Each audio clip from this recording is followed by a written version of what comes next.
This is David Wildman and welcome to Btekt. Today I've got the BlackBerry Key 2, but first I want to say a big thank you to our sponsors Direct Mobiles. Without them Btekt wouldn't be possible, and it's also thanks to them that we're able to run our giveaways. At the moment we're running a competition to win a Galaxy A8, so if you're interested in that, click the description below for more details. But right now, on with my Key 2 review. This is the new BlackBerry Key 2, and I've really been looking forward to getting this phone in the studio. Not because I'm a huge BlackBerry fan, because I'm not especially. I've no nostalgia for the keyboard.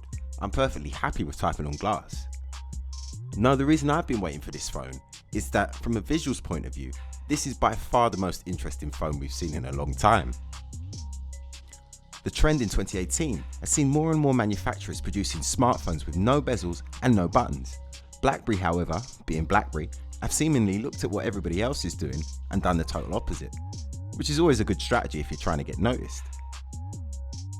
But despite bucking the trend, BlackBerry have done a very nice job design-wise.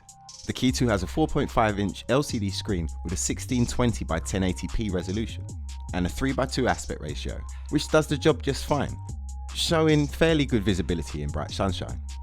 The permanently visible Android buttons from the Key 1 now only appear when the phone is in use on the Key 2, which adds to the much cleaner look that the Key 2 has.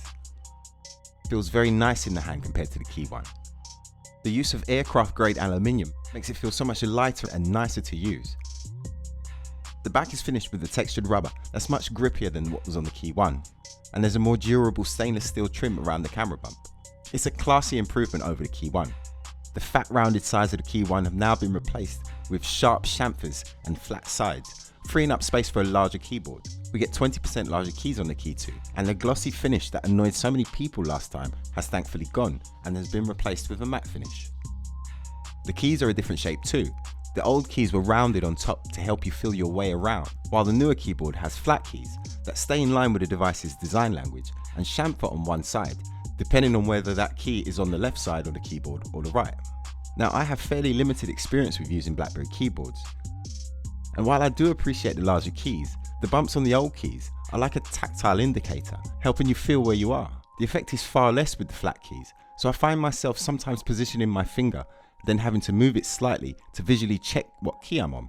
But now, having said that, I am a BlackBerry novice, but I am getting quicker. There is a learning curve here, definitely. I found myself feeling fairly comfortable with the keyboard after about a week, but it's well worth taking the time to get used to it because you will love the extra functionality. A swipe from the right brings up your calendar, contacts, messages, or whatever you like through customization. I also really like the BlackBerry Hub, which groups all of your notifications together into one app. The BlackBerry Hub's downloadable to any Android phone, and it's recommended. New to the Key 2 is the Speed Key. You can assign any button to a particular app, and switch to that app at any time by holding down the special app button and pressing the assigned key. The new app button replaces the right-hand shift key from the old Key 1, and I find it incredibly useful. For instance, I've got Spotify assigned to S, Word assigned to W, Maps assigned to M. You get the picture, and it all moves pretty quickly too. The Key 2 is noticeably faster than the Key 1 at pretty much everything. The fingerprint scanner is quicker, as is navigation.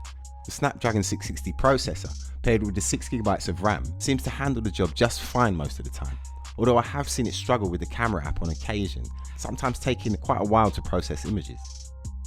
There is 64GB or 128GB of internal storage, and microSD expansion up to 256GB, which is decent enough considering that this isn't the device to be storing hours of movies and games on.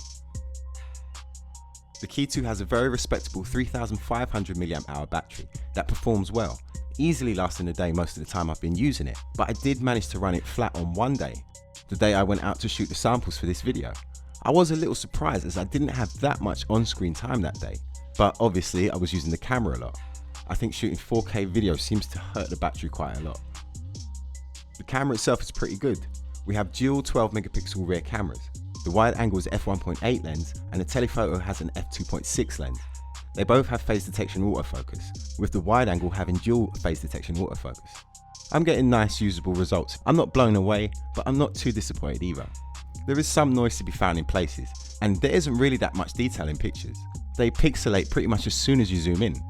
Here it is compared to the 12 megapixel shooter on the HTC U12 Plus. You can get a decent portrait shot from this camera, and with a good distance between you and your subject too. Edge detection is okay, but like pretty much all dual lens systems, not infallible. Video wise, the Key 2 can shoot both 720 and 1080p at 24, 30 and 60 frames per second, and 4K at 24 and 30 frames per second. But unfortunately, the enhanced video stabilization that the Key 2 offers only works up to 30 frames per second, and not at all in 4K. Video quality is average at best. The 1080p is blotchy, even in good light. The 4K looks much better, but unless you have a tripod handy, it's going to be a shaky mess. I would have much preferred if they'd have just concentrated on putting high quality 1080p video in here, rather than shaky 4K. The front camera is an 8 megapixel fixed focus job, with 1080p recording at 30 frames per second. And results are pretty average.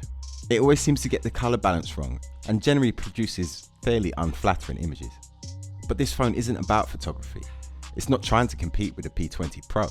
It's about productivity, and probably the most important reason to most BB users, security. From back in the day, the BlackBerry operating system was known for its high level of security, so when it became an Android-powered system, they kept the built-in security measures, making it the most secure Android device you can buy.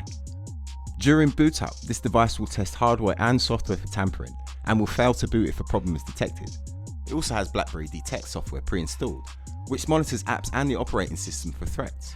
It works together with BlackBerry Integrity Detection. This can detect changes to the system's hardware and advise on how to deal with it. There's a lot more layered security features here, so if privacy is your main concern when buying your new phone, and to be quite honest, I wouldn't blame you if it was, then this phone should be top of your shortlist. The bottom line is, the BlackBerry Key 2 is a very sharp and effective tool for business, and for anybody really who uses a computer a lot, or is concerned about their security. I have enjoyed my time with the Key 2. Despite it not having the best screen or the best camera, it has the best user experience, once you learn the keyboard of course. But anyway, that's it from me. Don't forget to enter our competition to win a Galaxy A8. Leave a like or a dislike, and I'll see you next time.